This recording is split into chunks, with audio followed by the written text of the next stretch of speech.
Hello everyone, Shri IAS academy में आपका स्वागत है। जैसा कि आप जानते हैं कि श्री आईएएस एकेडमी ने आंसर राइटिंग सीरीज की शुरुआत की थी, जिसके अंतर्गत ऑलरेडी हमारे 215 पार्ट आ चुके हैं। ये हमारा पार्ट 216 है। अपने इस पार्ट में हम देखेंगे कि आपके द्वारा हमारे टेलीग्राम चैनल पर किस प्रकार का प्रश्न भेजा गया, उसे आपने किस तरीके से लिखा और वास्तव में आपको उसे कैसे लिखने की आवश्यकता है। तो चलिए शुरू करते हैं। जैसा कि आप देख रहे हैं, ये प्रश्न आपके द्वारा हमारे टेलीग्राम चैनल पर भेजा गया। तो सबसे पहले हम आपके इस प्रश्न को पढ़ेंगे, फिर आपके उत्तर को पढ़ेंगे और देखेंगे कि वास्तव में आपने इसे कैसे लिखा है और इसमें किन किन बिंदुओं को ऐड करने की आवश्यकता है। काफ़ी अच्छा प्रश्न है और काफ़ी अच्छे से हम इसको कवर करेंगे। इसको कवर करने के बाद हो सकता है कि आपका ताम्रपाषाण काल से रिलेटेड पूरा टॉपिक कवर हो जाए। ठीक है, तो इसे थोड़ा सा ज़्यादा हो सकता है 20 मिनट के आसपास, लेकिन देख लीजिएगा, इसके बाद आपको ताम्रपाषाण संस्कृत पढ़ने की ज़रूरत नहीं पड़ेगी। लिखित लिपि के अभाव में ताम्रपाषाणी मृदभांड हमको समकालीन संस्कृति एवं जीवन शैली का अद्भुत ज्ञान देते हैं। आलोचनात्मक समीक्षा कीजिए। यानी कि आलोचनात्मक है, यानी कि ऊपर वाले स्टेटमेंट का दूसरी एक सीमा भी हो सकती है, तो वो भी आपको बतानी पड़ेगी। खैर, अभी देखते हैं कि आपने लिखा क्या है। ताम्रपाषाण काल में लिखित लिपि के साक्ष्य नहीं मिलते, पर इतिहासकारों का मानना है कि उस समय लिपि रही होगी। ताम्रपाषाण काल की संस्कृत व जीवन शैली के बारे में पुरातात्विक स्रोतों से ही पता चलता है, जिसमें मृदभांड के सर्वाधिक साक्ष्य मिले हैं। ताम्रपाषाण कालीन लोग चाक पर निर्मित और लाल और काले बर्तनों का इस्तेमाल करते थे। इन बर्तनों का प्रयोग खाना बनाने और भंडारण के लिए होता था। मृदभांडों के अधिक साथ नदी किनारे मिले, जिससे पता चलता है कि अधिकांश बस्तियां नदियों के किनारे बसती थी। महाराष्ट्र, गुजरात, राजस्थान में कई बर्तन एक ही जगह मिले जो गांवों के स्वरूप को दर्शाते हैं। और रही बात बर्तनों में गेहूं और चावल जैसे धान अनाज मिलते हैं, जिससे ये पता चलता है कि ये लोग कृषि प्रधान संस्कृति के थे।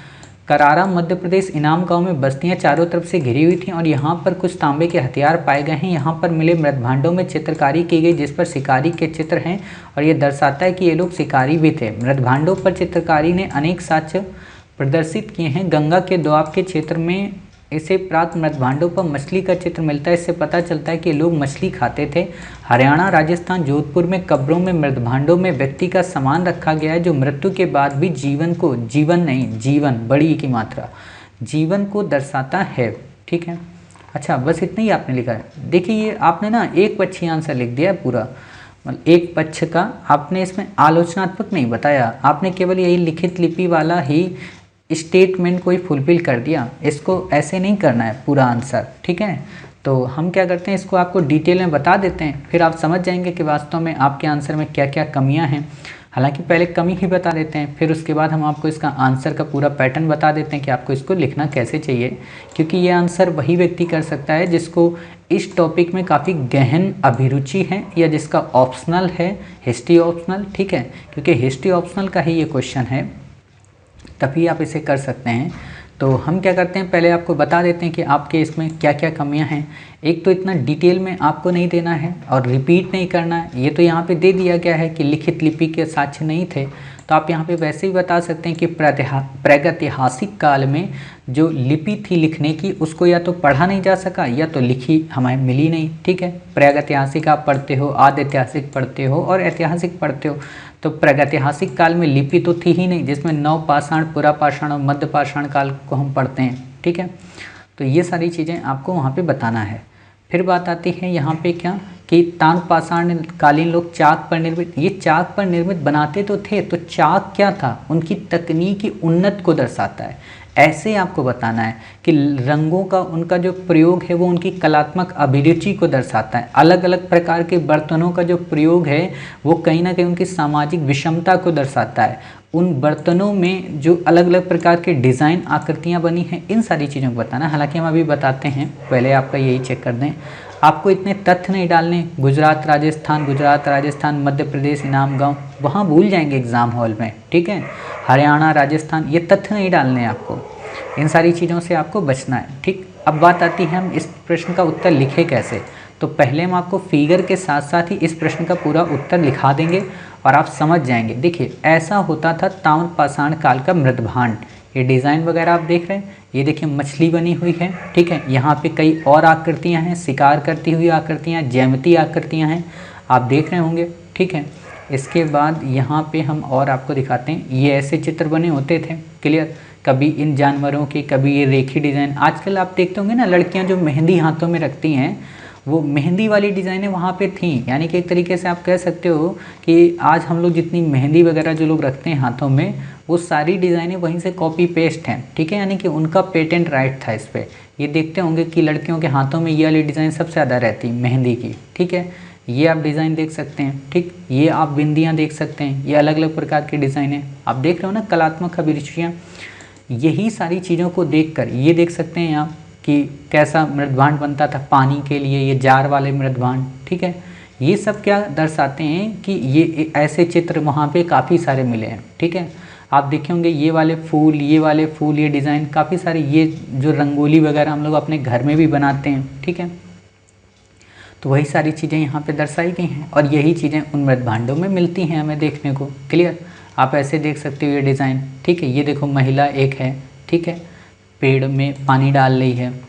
तो इन्हीं चीज़ों को उसने बस पूछा है कि इनको देखकर आप कैसे ये कह सकते हैं कि ये जो मृदभांड हैं उनकी कलात्मक अभिरुचि को दर्शाते हैं। तो आपको बस यही चीज़ें पता होनी चाहिए। आप कैसे लिखते हैं इस आंसर को, बिल्कुल सिंपल सा आंसर आपको इसको लिखने का पता होना चाहिए कि कह क्या रहा है। कह ये रहा है कि लिखित लिपि के अभाव में ताम्रपाषाणी मृदभांड हमको समकालीन संस्कृति, अब यहाँ पे एक वर्ड क्या गया, समकालीन संस्कृति। तो आपको ये पता होना चाहिए कि उस समय की समकालीन संस्कृतियाँ कौन कौन सी थीं। तो आप जब देखते हैं तो आपको कौन सी मिलती, आहर मिलती है, जोरवे मिलती है, बनास मिलती है, रंगपुर मिलती है, कायथा मिलती है, मालवा मिलती है, ठीक है। ये उस समय की संस्कृतियाँ थीं। अब आपने अगर पढ़ा होगा तभी तो बता सकते हैं। इन्हीं संस्कृतियों से जो मृदभांड मिले हैं वो उनकी जीवन शैली में क्या रुचि दिखाते हैं। तो आप देखेंगे कि इन्हीं संस्कृतियों से जो हमें मृदभांड मिले हैं उससे एक तो ये पता चलता है कि इनका जो मृदभांड उद्योग था, जिसे सिरेमिक उद्योग बोलते हैं, वो काफ़ी परिपक्व था। चाक पर ये निर्मित करते थे तो इनको तकनीकी अभिरुचि पता थी। पके हुए होते थे तो इनको ये भी पता होता था कि किस टेम्परेचर में उसे पकाना है, ठीक। उल्टे भी पकाते थे, यानी कि इनको ये भी पता था कि उल्टा भी पकाया जा सकता है, ठीक है। मृदभांडों पर अनेकों प्रकार के रंग ये उपयोग करते थे, जिससे क्या पता चलता है कि इनको विभिन्न चट्टानों से रंग बनाने की कला का भी पता था, ठीक। विभिन्न आकार प्रकार के बर्तन मिले हैं, तो इससे ये भी पता चलता है कि समाज में विषमता रही होगी, तभी तो ऊंची जाति के लोग अलग बर्तन में खाते होंगे, नीची जाति के लोग अलग बर्तन में खाते होंगे। सिंपल सी बात है, आपके हों या हमारे यहाँ हो, तो हम लोग यहाँ कॉमनली कौन से बर्तन यूज करते हैं, स्टील के बर्तन यूज करते हैं, स्टेनलेस स्टील जिसको बोलते हैं, ठीक है। अब जो अंबानी अडानी वगैरह होंगे वो किसके यूज करते होंगे, कांच के यूज करते होंगे। कांच के साथ हो सकता है काओ वो पीतल के यूज करते हो या काओ गोल्ड के यूज करते हो। हालांकि गोल्ड के बहुत बड़ी बात हो गई, इतने बड़ी रईस भी नहीं है वो, ठीक है। या फिर हो सकता है कि और भी कोई कॉस्टली बर्तन की जो किस्म आती हो उसका उपयोग करते हो, ठीक है। हम लोग तो स्टील में ही खाना खाते हैं, उसी में अपना दाल रोटी चावल जो भी मिल जाए खा लेते हैं। तो अब आप बताइए, कोई व्यक्ति अगर बम्बई में खोज करेगा, ठीक है, मान लीजिए सारे हम लोग मर जाएं और हमारे मरने के बाद 5000 10,000 वर्षों के बाद कोई और एक संस्कृति जन्म ले, तो वो यही तो खोजेगी कि देखो श्री IAS एकेडमी वाला ना स्टील वाले बर्तन में खाना खाता था, और जो बम्बई का ये रहने वाले लोग हैं ना महाराष्ट्र के क्षेत्र में, ये लोग देखो सोने के बर्तन में चांदी के बर्तन में खाते थे, यानी कि समाज में विषमता थी। समझ गए। तो ऐसे ही वहाँ के मिट्टी के बर्तनों में विषमता थी, तो ये दर्शा देता कि समाज में समानता रही होगी, ठीक।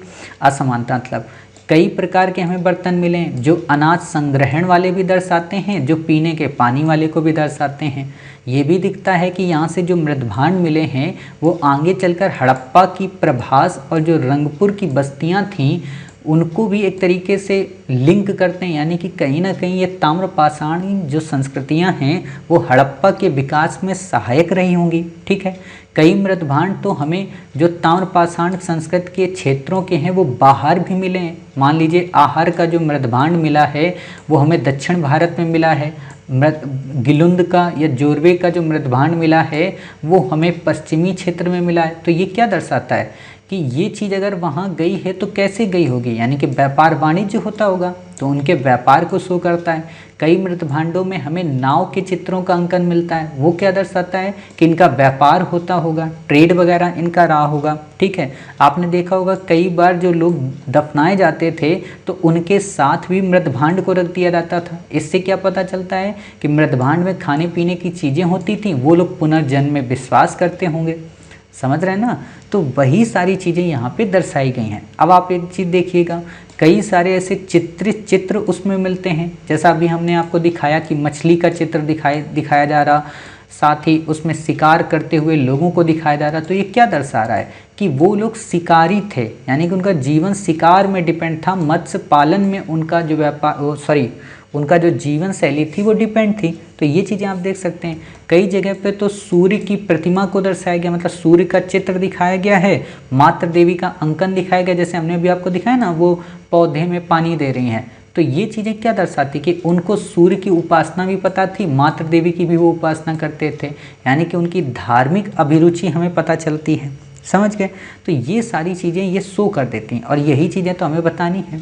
फिर आप देखते हैं कि आगे चलकर कई बार मवेशियों के साथ में कुत्तों को दफनाया गया। मवेशी का मतलब जो जानवरों को पालते हैं, यानी कि इससे पता चलता है कि उस समय पशुपालन में कुत्ते का रोल काफ़ी इम्पोर्टेंट था। ठीक है, कई प्रकार के अभी हमने आपको दिखाया ज्यामितीय अलंकरण, यानी कि उनको सौंदर्य परखता की पहचान थी कि किसी भी चीज़ को सुंदर से अति सुंदर कैसे बनाया जा सकता है। तो इतनी बातें आपको सबको लिखनी है वहाँ पे कि इससे ये पता चलता है, इससे ये पता चलता है, इससे ये पता चलता है। भाई यही तो क्वेश्चन पूछा है कि हमको उनकी संस्कृति और जीवन शैली का क्या ज्ञान मिलता है, यही ज्ञान मिलता है, आप ये बता देंगे। अब पूछा है आलोचनात्मक, तो यानी कि इनकी भी सीमा रही होगी। सीमा क्या है कि ये केवल इनके भौतिक पक्ष को दर्शाते हैं। दूसरा, इनकी सब की व्याख्या अलग अलग है, कोई सूर्य की व्याख्या अलग से करता है, कोई मातृ देवी की व्याख्या अलग से करता है, कोई ये कहता है कि ये मृदभांड बाहर से आयातित रहे, यानी कि कोई फिक्स हमें क्रिटिसिज्म नहीं मिल पा रहा है कि फिक्स हम ये कह दें कि हाँ ये सब कुछ यहीं का था, इन्हीं का मौलिक था, इन्होंने बाहर से कुछ नहीं सीखा था। ठीक है, इसके अलावा आपको पता होना चाहिए कि ये क्या कर रहा है, एक तरीके से कि ये एक ही पक्षी वर्णन करता है। मतलब हमने मृदभांड को देख लिया या पुरातात्विक स्रोतों को देख लिया, तो पुरातात्विक स्रोतों की सीमाएं भी तो हो सकती हैं। भाई हम ये कैसे कह सकते हैं कि वो उच्च और निम्न वर्ग को ही डिफाइन कर रहे हैं, बर्तन के जो छोटे बड़े आकार हैं।